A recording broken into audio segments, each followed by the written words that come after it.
Castanet is live. Okay. Thanks for that, Pete. Okay, well, thank you very much for joining us here today.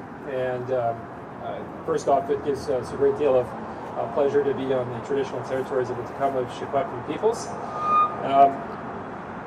I'm here with my colleague and good friend Peter Milobar, who's the MLA for Kamloops North Thompson. And we're really excited to be making an important healthcare, mental health announcement that really flows from an announcement made yesterday by the BC Liberal Party, a key platform commitment. Yesterday, our leader, Andrew Wilkinson, announced an increase of infrastructure spending across the province over a 3-year period of a BC Liberal government, an increase of $8 billion. That would see investments in a wide range of infrastructure, transportation, healthcare, mental health, schools, and so forth. Flowing from that announcement, we're very pleased today to announce a couple specific projects that Peter and I have been advocating for within the platform discussion of our party, and that we're going to work really, really hard to ensure are delivered by the BC government after this upcoming election. So I'll announce one piece, and then I will turn it over to Pete to announce the other piece. And before I do, I just want to say this. Yesterday, October the 5th, was a day that Pete and I were supposed to be in BC's legislature. We were supposed to be there for the first day of the fall session. All 87 MLAs were supposed to be there working on behalf of the people that we represent. And we certainly know that there's a tremendous number of challenges that face our communities. The COVID pandemic and making sure that we can continue to work together to safely get through this pandemic. Parents are worried about their kids in schools. And of course, small businesses are struggling. Thousands have gone out of business. Thousands more are just barely hanging on. We also know that there is an ever-increasing challenge with homelessness, and mental health and addiction is more prevalent in our community here in Kamloops and throughout the province than ever before. These are really important issues that the 87 MLAs of British Columbia's legislature should be debating and discussing and working together on in our legislature. But we're not there, and that decision was not ours to make. It was John Horgan's decision. And it's highly regrettable, and we're very disappointed by that. We find ourselves here on this campaign trail. That being said, elections are about ideas. They are about a vision. They are about putting forward commitments in terms of what you will do as an MLA on behalf of your community. And so I'm very pleased to announce today that as part of the announcement, the $8 billion infrastructure announcement yesterday, Peter Milobar and I are going to work very, very hard to ensure that as part of that investment, that there is a new Foundry or a Foundry Centre established here in Kamloops. Now, Foundry Centres were first implemented in British Columbia about 4 years ago. And these are one-stop centers for youth ranging in age from 12 to 24. They provide primary care, youth and family peer supports, walk-in counseling, mental health and substance use services, and social services, again, all under one roof, which improves the access for youth to be able to get the services and the supports that they really need. It's a place for youth to access the services that are going to help them get onto a path of wellness. Now, back in June, the NDP government announced 8 new Foundry Centres in virtually every corner of the province. They forgot about Kamloops. Kamloops was passed over for the 3rd year in a row in terms of the need for the establishment of a Foundry Centre here. So we're very proud to say that a BC Liberal government would establish a Foundry Centre here in Kamloops. Peter and I are going to continue to advocate to make that happen. This also follows on our announcement a couple of days ago with Andrew Wilkinson, our leader, who was here in Kamloops, where he announced that a BC Liberal government will also expand the Car 40 program to ensure that service becomes a 24/7 service that pairs an RCMP officer with a mental health practitioner to do mental health intervention, which we know are becoming more and more prevalent. So With that, I'm again very pleased that we are able to announce this piece today, and I'll turn it over to my colleague Pete Milobar, who will talk about the other piece of what we're here to talk about today. Pete? Thank you, Todd. And yes, it's wonderful news to know that we've been so well supported within our party around platform development and some of the projects that are key and important to Kamloops and the surrounding regions of Kamloops North Thompson, Kamloops South Thompson, but also into the Fraser-Nicola when you consider that this is a service area for health services for Lillooet, for Lytton, for Merritt, for Ashcroft, Cache Creek, Logan Lake, all of those communities, as well as up and down, as I say, the Thompson Valleys. And so I think it's very important to give a little bit of a context on this next piece of the announcement. It was several elections ago that Kamloops was promised a cancer clinic, and we all know what happened with that. The NDP promised it. The NDP got elected into government. Basically, the first day after the election, the cancer clinic was no more for Kamloops. And we've always been fighting to regain ground on health services in Kamloops since then. I fast forward several years to when IHA, when I was the hospital board chair and mayor, announced that Kamloops and Kelowna General Hospital would be combined as one hospital. It would be two campuses, one hospital. I may have used some colorful language on Radio NL that day with Jim Harrison. A few days later, I had been told I misunderstood the announcement. And from that point forward, instead of us essentially being downgraded as a region to a regional hospital over time, we have seen the $500 million worth of reinvestment in this hospital due to the advocacy and the work and the unanimous support from not only the Thompson Regional Hospital Board that I was chair of at the time, but also from Todd Stone, Terry Lake, Kevin Kruger. It took many years of advocacy and hard work to see the projects and the expansion that we're seeing here today.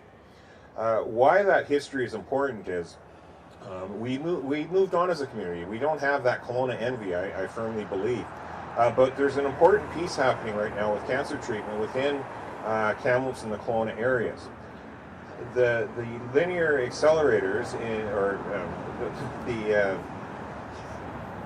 linear accelerators, sorry, I was having a moment there, in Kelowna are aging out of useful life, which means they need to be replaced, and there's 5 of them. The reality is, over time, almost a full 2 of those machines' time is being taken up by residents of Kamloops and the surrounding areas.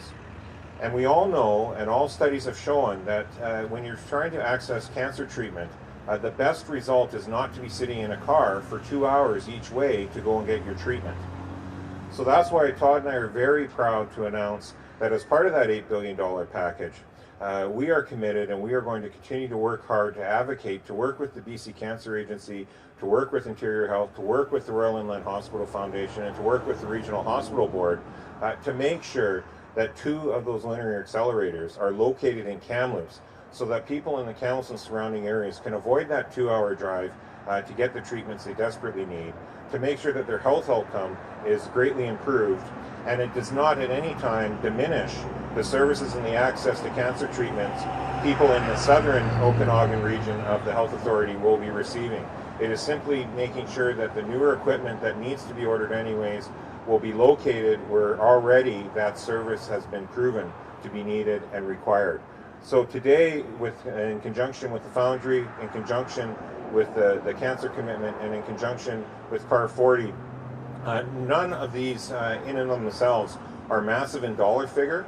All of them are incredibly important to the overall health and welfare and well-being of the citizens of Kamloops, both on the physical side of the health equation as well as the mental health side of the equation. And that's why Todd and I are very excited to be making these announcements here today and looking forward to trying to advocate for these projects over the next 4 years to make sure they're not only announced but actually built and delivered to the residents of Kamloops and the region.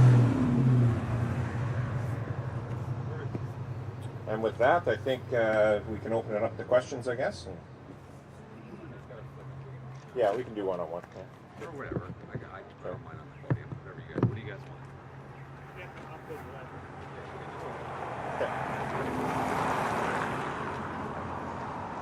I guess I'll start, Peter, with the supply machine decided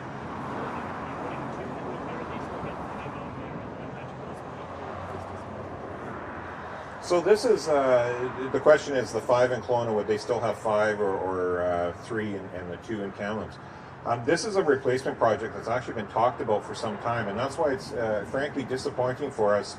You think of the 3 days leading up to the election, there was almost 50 or 60 government press releases about programs and projects being announced around the province, and quite frankly, there was nothing announced for Kamloops. John Horgan has completely turned his back on this city and region.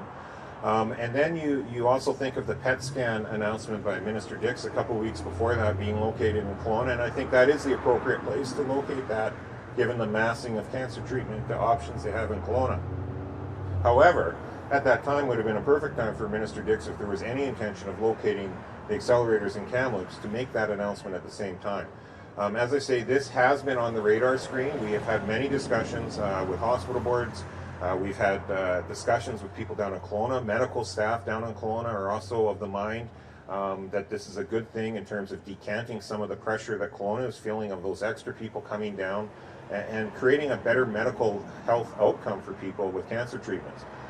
So if the volumes in Kelowna would be to keep expanding, that would be for the cancer agency to figure out the appropriate number in Kelowna. What we do know is that in this time right now, 2 of those machines' time is being booked and used by residents of Kamloops and the surrounding area. It simply makes no sense when you have that type of mass of volume to continue to make people drive 2+ hours to get treatment, potentially overnight with hotels, and then drive back 1, 2, 3 times a week sometimes for their treatment. So that's why we're very excited about this. And we know locally there's been a lot of discussion as well over the last few years that has fallen on deaf ears in Victoria. 2 machines or the hope would be 2 machines. It does have to be a standalone building. Obviously, you're talking about reacting agents that you don't want around the rest of the healthcare continuum. However, the hope would be, as we move forward with design, that you would want to build a structure recognizing the growth of the population that would be able to, as these new machines eventually start to age out and be used up, that you would be able to expand the capabilities of that treatment center as the population grows and as the need grows for volume.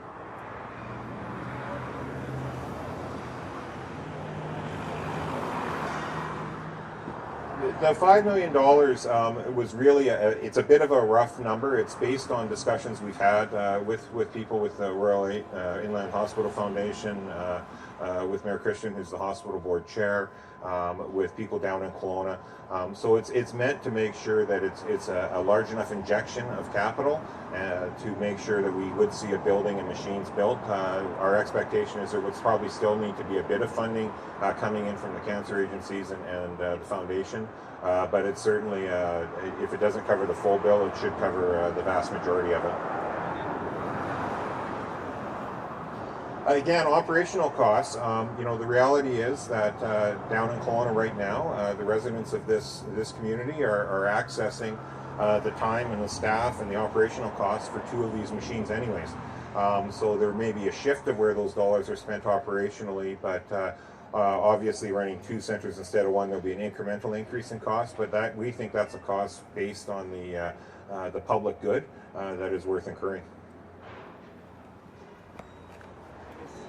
I know it's something that Mayor Kamloops has kind of advocated for a few times. He's brought it up to our attention. So can expand locations potentially, or where we might see something like this go on.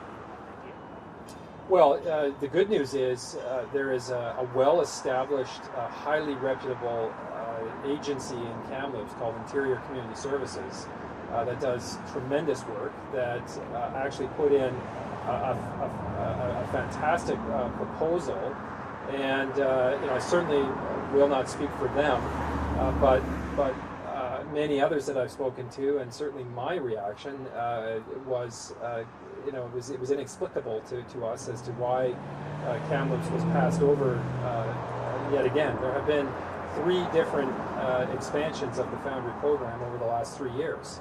And Kamloops is now the largest urban center in the interior north of British Columbia that does not have a Foundry service, a Foundry Centre. Interior Community Services has stepped up. They brought a whole range of other partners to the table as part of their proposal, and we would certainly hope that they would put their proposal forward again and be successful this next time around. Just that time too, I know Away Home Kamloops brings up a lot that we have people aging out of care quite a bit, and I know this has, this takes care of people up to 20-fold with services, so I don't know if you're able to tie that into housing for people aging out of care that often would end up needing to use a service like this. Well, the reality is this all goes together. There's a tremendous need across the whole spectrum for supportive housing, and the work that is done locally by a wide range of service agencies to advocate for the housing needs of the homeless and vulnerable populations in Kamloops is admirable. As I said, the need is great. The Foundry would provide essentially under one roof a wide range of services that would be accessed by youth between the ages of 12 and 24, and of course would be integrated with the services that are provided by other agencies in Kamloops, particularly those that work with youth and youth homelessness, youth addiction, youth mental health issues. They would all work in a much more or in an integrated fashion. The Foundry services would be net new, additional supports and services that would be made available again for a segment of the population, youth 12 to 24, that at the present time is grossly underserved. Through no fault of any service agency in Kamloops, they're underserved because there just simply hasn't been the injection of the investments, the resources needed to actually make more services available to the youth who desperately need them.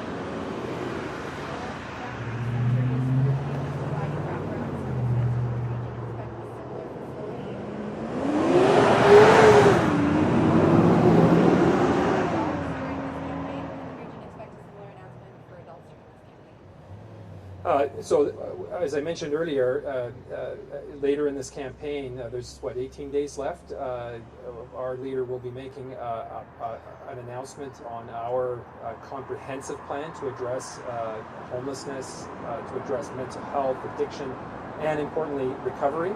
And so as part of that announcement, you will see, I think, a significant commitment to improving the access to the services that are needed in mental health and addiction and recovery in communities right across the province, including right here in Kamloops.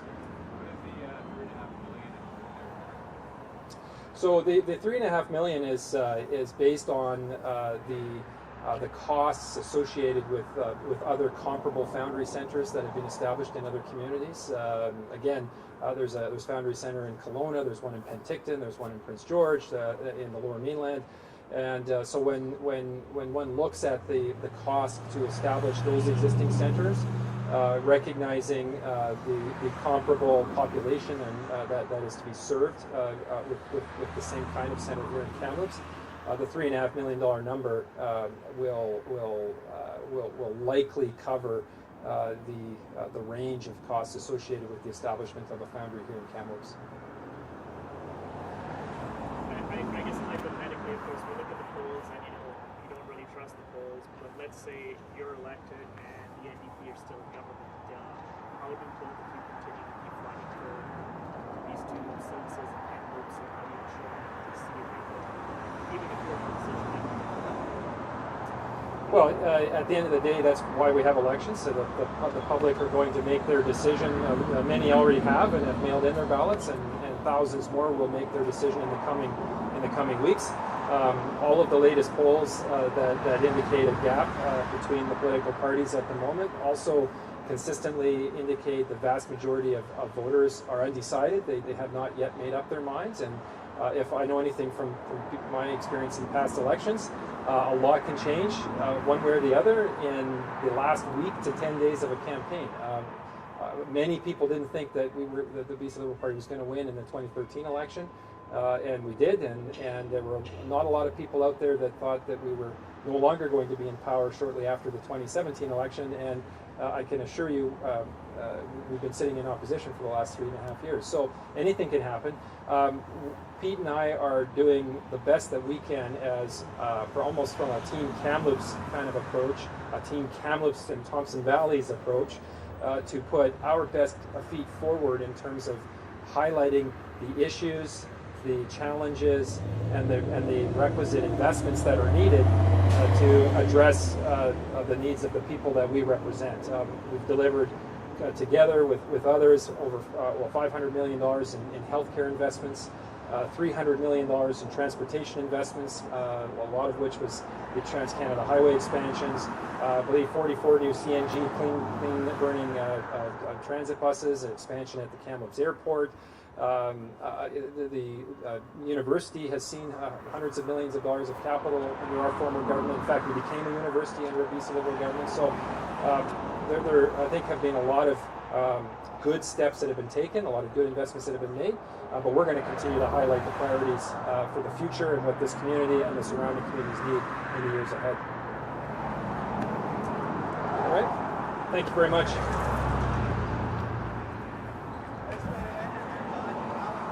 There you go.